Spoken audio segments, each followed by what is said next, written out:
Morning dear friends, তৃতীয় দিনের জার্নির জন্য স্টার্ট গেছি। দেখো আমার লাগেজও রেডি হয়ে গেছে, আমি রেডি হয়ে গেছি।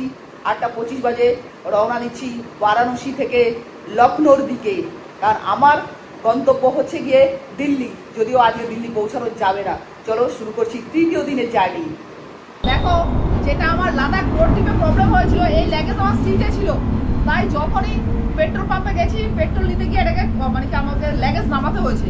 কিন্তু এবার আমি ওই লাগেজ প্লেট রেখেছি, লাগেজ প্লেটটা করে দিয়েছি, সেই কারণে আমার মানে কি বলবো এটা খুলতে প্রচুর সুবিধে, কারণ আমার লাগেজ নামাতে হচ্ছে না।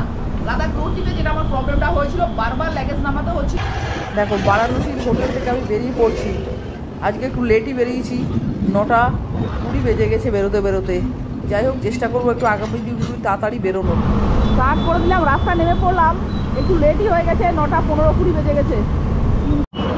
সার্ভিস রোড ছেড়ে হাইওয়েতে উঠে পড়লাম, কোনো চায়ের দোকান তেমন পেলাম না সার্ভিস রোডে। দেখি হাইওয়েতে উঠে পড়লাম, দেখি আগে গিয়ে কোথাও কিছু ভালো চায়ের দোকান পাই, সেখানে দাঁড়াবো।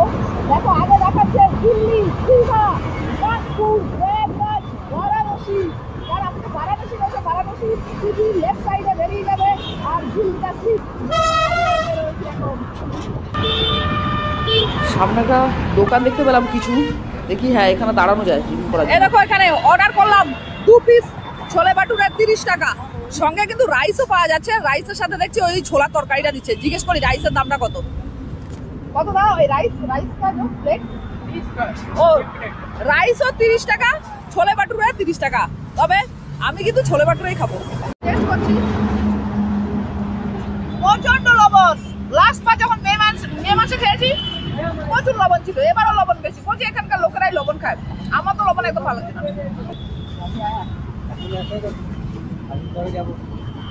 চা খাচ্ছি, এখানকার লোকাল লোকের সাথে কথা বলছি। দেখো টাকা নিয়ে এটা 10 টাকা। ভাতটা খুব সুন্দর এখানকার। টিফিন করতে করতে, চা খেতে খেতে এখানকার লোকাল লোকেদের সাথে একটু কথাবার্তা বলছি।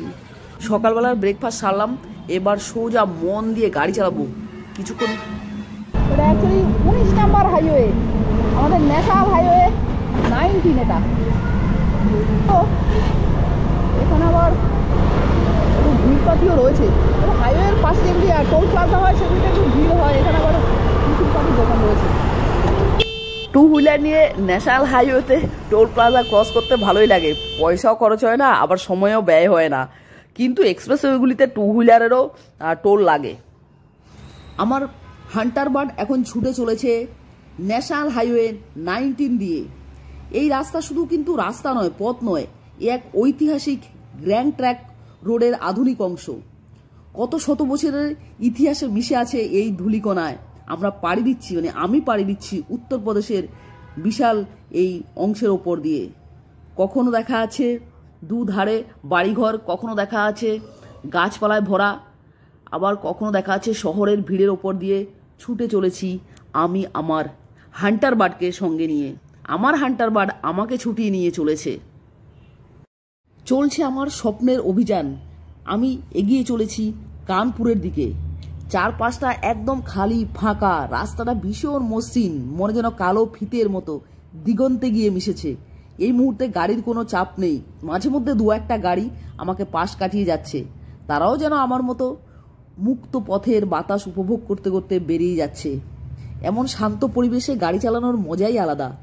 আশেপাশের কোনো তাড়াহুড়ো নেই হর্নের বিরক্তিকর আওয়াজ, শুধু মাইলের পর মাইল ফাঁকা রাস্তা। কখনো কখনো 2-1টা শহর আসছে। এই রাস্তাটা একটা ইতিহাসের সাক্ষী, মনে হয় যেন আমিও সেই ইতিহাসের একটা অংশ হতে চলেছি। 10:15 থেকে চালাচ্ছি, তারপরে মনে হয় 11-11:30 নাগাদ একটুখানি জল খাওয়ার জন্য গাড়ির ওপরেই বসলাম, বসে জল খেলাম। এখান থেকে কানপুর হচ্ছে কি 115 কিলোমিটার।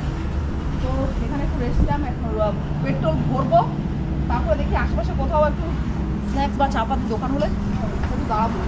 একটা ভিডিও পেয়েছে, প্রচুর অনেক টাইম গাড়ি চালিয়েছি, সেই 10টা 11টা 12টা 1টা, প্রায় 3 ঘন্টার উপরে হয়ে গেছে। পেট্রোল নিয়ে নিলাম, এবার কোথাও একটা চায়ের বা স্ন্যাক্সের দোকানপাতি পেলে দাঁড়াবো, কারণ একটু ব্রেক নেব। দাঁড়িয়ে পড়লাম, আমি গাছ দেখে দাঁড়ালাম একটা চায়ের দোকানে।